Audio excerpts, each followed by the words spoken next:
Hello, you're welcome. You're welcome onto my channel today, and it gives me great joy to observe you viewing this video. I'm Dr. Olayinka Kwale. I'm a lecturer in the university. I'm a sociologist. On this channel, I do a number of stuff, but all the stuff I do on this channel, you can cluster them into four: sociology, research, relationship, and migration. And I try as much as possible to drop content on all of this as regularly as possible. Meanwhile, are you subscribed onto this channel? If not, kindly go ahead and tap the subscribe button on your screen right now. Click the subscribe button on your screen right now to enjoy wonderful regular content that will do you enormous good. The video you are viewing now is within my sociology, videos, and the theory I want to describe or discuss or explain today is very fundamental. It's one of the best theories I've seen, I've used, I've taught over my many years of teaching sociology and teaching theories and using theories. You will find it very interesting. So try as much as possible. Stick around to the end of this video. System theory.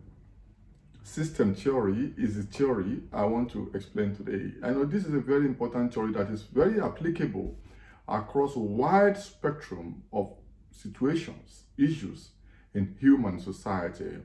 And this theory, sometimes there are different, people contributing to the development of a theory over a period of time.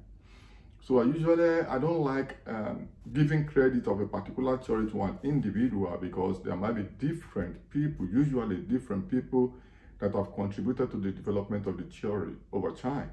But one prominent name attached to the development of this theory is a German theorist known as Ludwig von Bonterfeld. It's German, who started putting together pieces, elements, and teaching system theory beginning from 1937, and by 1946, this theory became published and very popular. So, system theory is a macro theory. On this channel, you will find a video on micro and macro sociology, micro and macro theories. You will find it on this channel. So kindly view that video so you can understand what I mean by macro theory. So it's a macro theory, and this theory explains and argues that society, organizations, entities are aggregates of different, many component interdependent units. That is, when you see any system, any organization, any society, that organization, that entity you are seeing is only an aggregate, is an amalgam of many different component parts, component units contributing to that collective single entity you are seeing. That's why when you use the word my sound system, you are already suggesting that there are different components, different parts, different units assembled to form that particular sound system. And when you see an organization, an entity, and we call it a system, that means you are already suggesting and agreeing that our entity you are seeing has different components contributing to the existence of that entity. And that means, so when you say a system is an organization pursuing a goal, a definite goal, through the contribution of different units, different parts, different departments.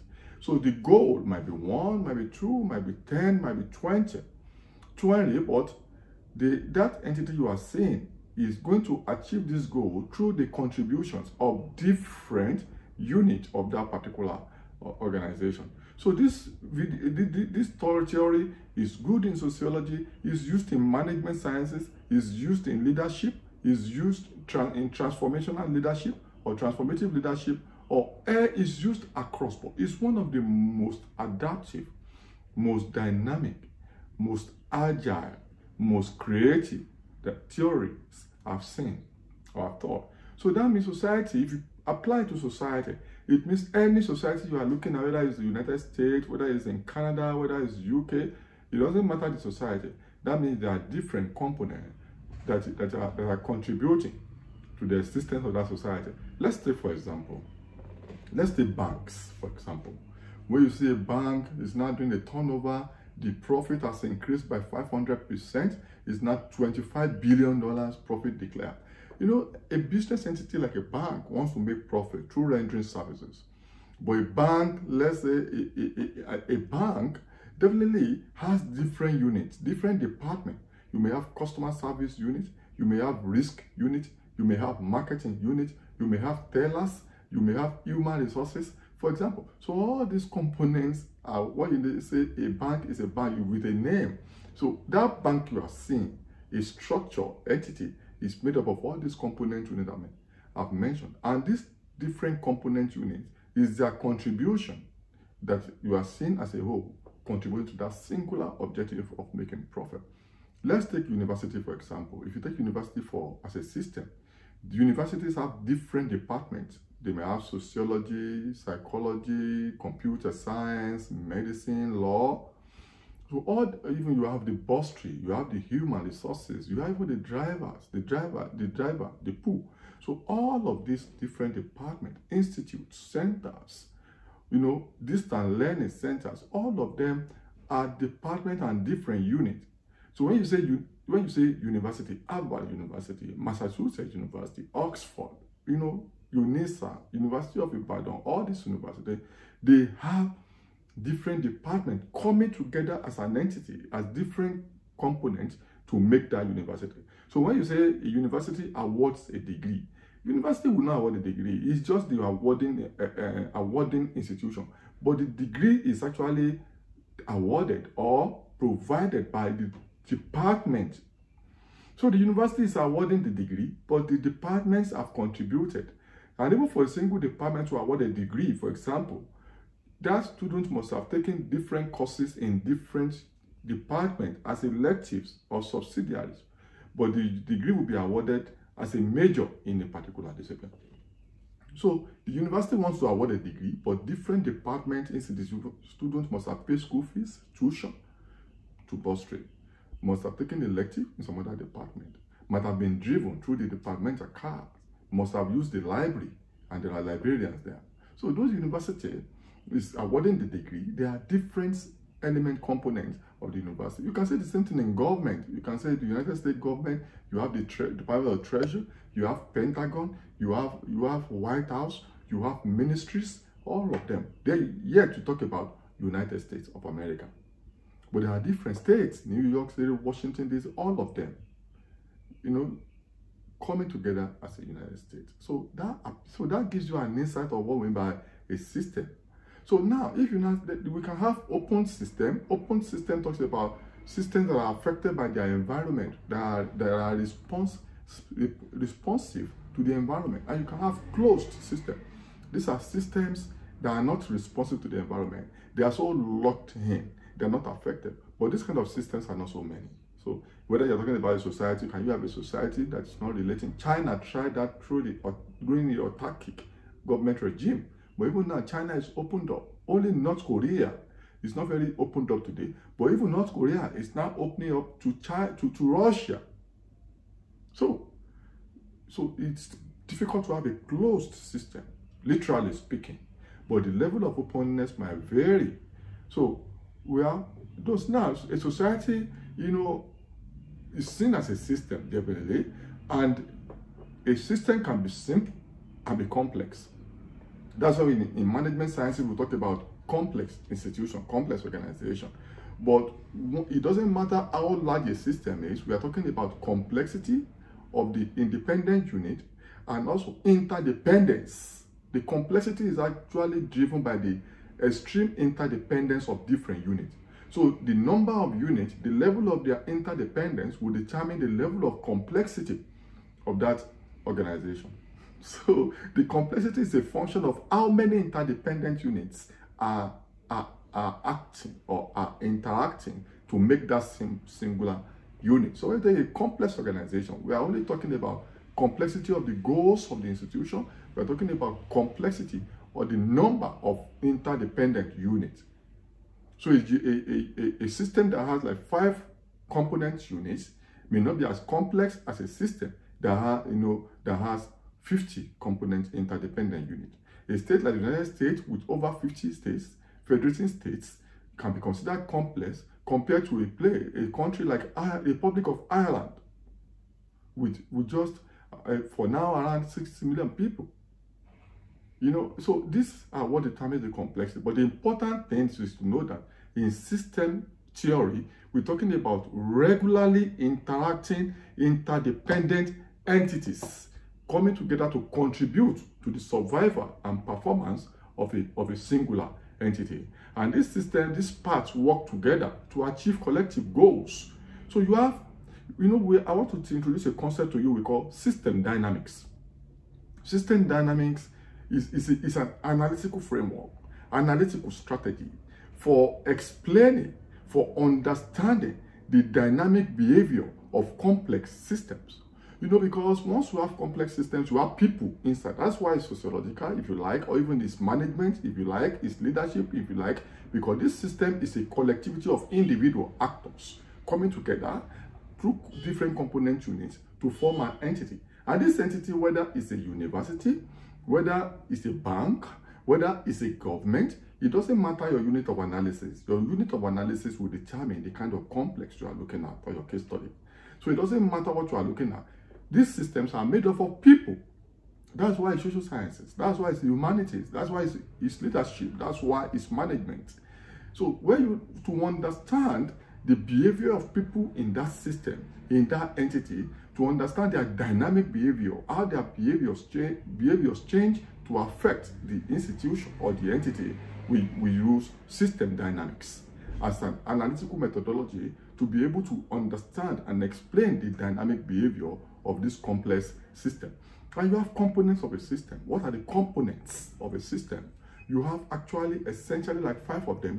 For you to have a system, there must be input, there must be output, there must be process, there must be feedback, and there must be control. These are the 5 components of a system. When you want to analyze a system or understand a system, you understand it through these five components. Inputs, you have the process, you have the output, you have the feedback and the control. The inputs are raw materials. It can be activity, it can be funds that you put into that system to be able to run. In terms of processing the input, in terms of running the day-to-day activity of the system, we call that a process. A process is a lifelong, a continuous activity. So once you put input into it, then the process continues to run to generate an output. Output is like the mid-term or immediate result towards achieving that goal.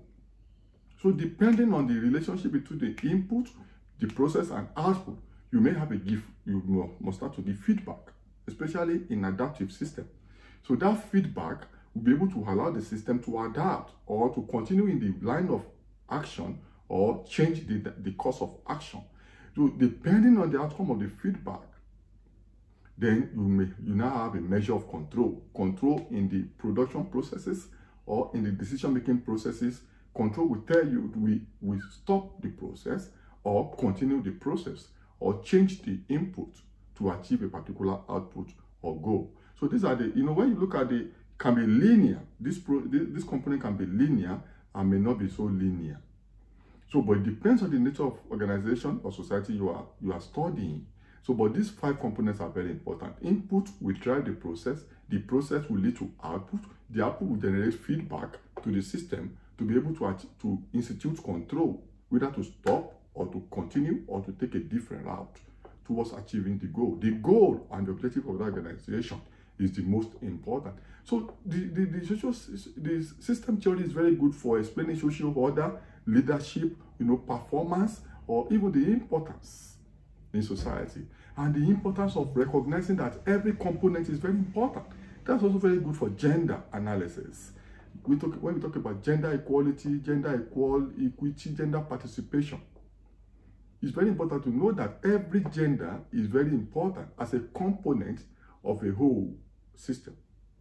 So that's why we talk. So, and that's why you see in ethnography or in understanding human behavior, we talk about a number of issues. For example, We believe that every component is very important. Even if you take human action as a unit of analysis, everybody must not be self-seeking. You must seek the interest of others, because everybody is interacting to achieve a collective goal. Even in society, development, sustainable development goal, everybody wants to achieve a common objective. And this is why everybody must seek the interest of the society, collective goal, collective good. That's why among the Zulu of South Africa, or the Xhosa or Ndebele of Zimbabwe and South Africa, we have the concept of Ubuntu.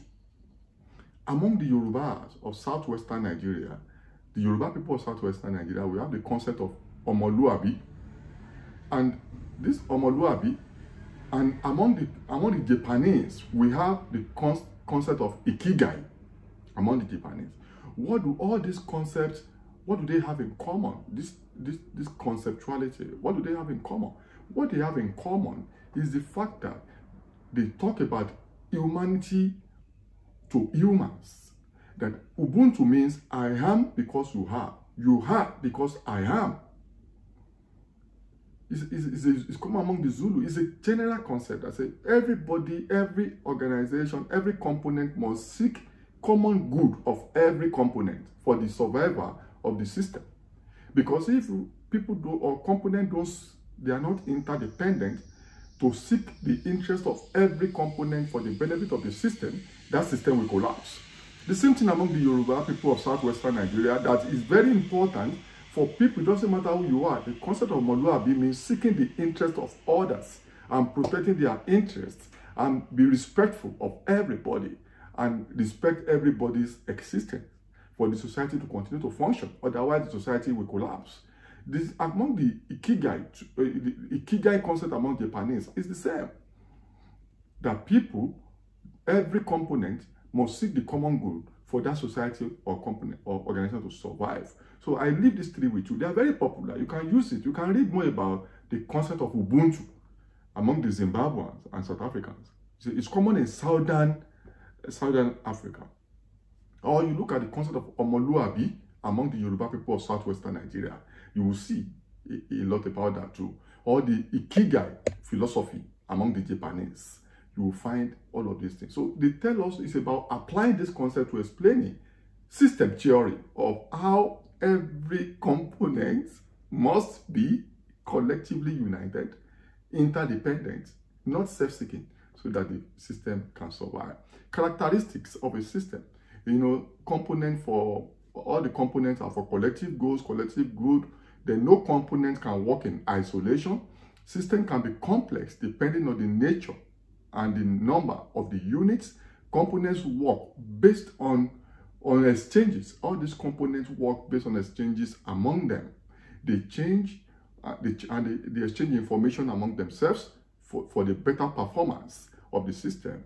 And there is what we call coupling, that there must be infusion among all of these components. There must be linkages, and these linkages can vary depending on the nature of the goals and all of the organization and the number or nature of the component. And all the more integrated the system is, the better the performance in the long run. And the system can be hierarchical.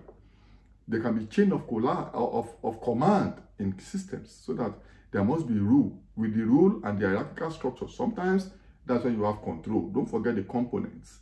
And it can also be horizontal, depending on the management structure of that place, because many organizations now don't want to use the hierarchical structure anymore. Many of them are using the horizontal adaptive management system. And you can find this a lot in Europe, America, even Australia, and the rest of. All components perform important roles, certainly, but some components are more strategic than others. All components, according to system theory, perform important roles for the survival of the system to achieve the collective goal and objective. However, some components are more important, than others. So that's why sometimes in restructuring or in understanding society, you may have to look at it. Then there are also, you have deterministic or mechanistic systems that are very rigid. They're not easily, and they are predictable based on output. We call them deterministic and mechanistic. And you have adaptive and cybernetic systems. These systems are less, they are less predictable. They are very ergonomic. They can easily adjust to the environment, depending on the issue. They can easily modify, and they're less predictable. They are agile.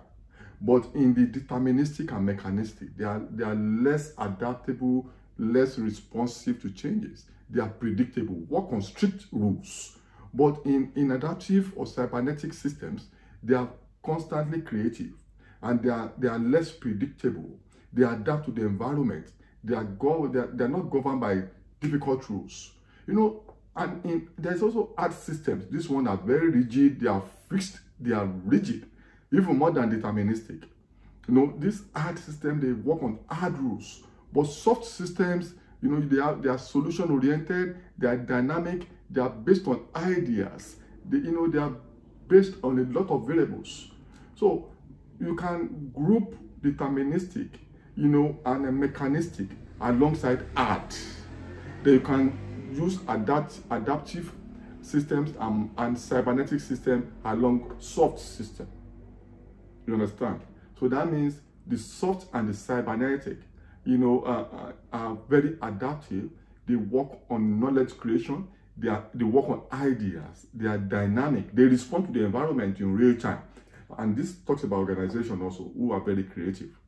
But when you talk about deterministic and mechanistic and hard system, they work on fixed rule, and they are very rigid. They are not so creative. They are not so agile. Oh, I hope you are enjoying this. I'm enjoying this video. I love system theory. Now, lastly, you can look at advantages of system theory. System theory is very relevant, comprehensive, adaptive, agile, dynamic, applicable. You can apply to so many things. I've given an example, for example, of banks, countries, university. You can adapt it. Even in family systems, depending on unit of analysis.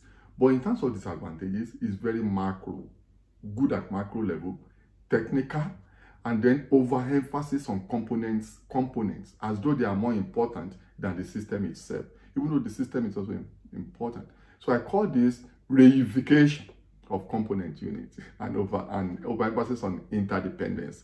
For system theory, no system, no institution, no organization can survive without its component parts. The component parts are very important. They determine the existence of the system. So the systems in system theory, the components, interdependence, relationship with the components is very important. Without the components and the interdependence, there cannot be a system. There cannot be an entity and organization, even though the entity and organization is very important. Wow, lovely. Thank you for sticking around. Thank you for staying tuned. Kindly give a thumb raise to this video, share as widely as possible, and tap subscribe. Till I see you in my next video. Bye for now.